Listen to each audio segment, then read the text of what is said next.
আল্লাহ তাআলা বলেন, ইয়া আইয়ুহাল্লাযীনা আমানু দুখুলু ফিস-সিলমি কাফা ওয়া লা তাত্তাবিউ খুতুওয়াতিশ শাইতান ইন্নাহু লাকুম আদুউম মুবিন।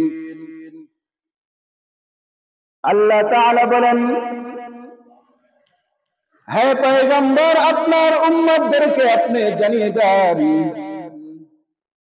হে হাবিব আমার বন্ধু, আপনি জগৎবাসীকে জানিয়ে দেন,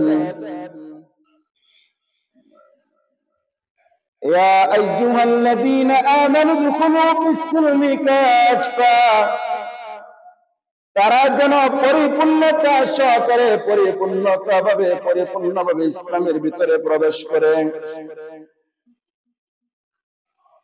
অর্ধেক প্রবেশ করেছে, অর্ধেক বাইরে রয়েছে, এইটার নাম ইসলাম না।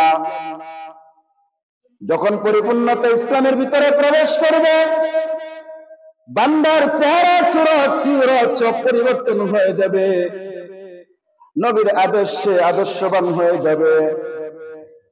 আল্লাহর হুকুম আহকামের ব্যাপারে বান্দা পরিপূর্ণতা ইসলামের ভিতরে ঢোকার পর, তার ভিতরে পরিপূর্ণতা আসার পর, সে স্বয়ং নিজের ভিতরে আল্লাহর আহকাম দিয়া নিজের জিন্দেগিকে সুন্দর করে সাজিয়ে দিবে। এইটার নাম হলো ইসলাম। এইটার নাম ইসলাম। তো ইসলাম অর্থ একটা জানি শান্তি, আরেকটা অর্থ হলো আত্মসমর্পণ করা।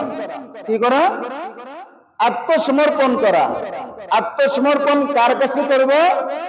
একমাত্র রবের কাছে আত্মসমর্পণ করব।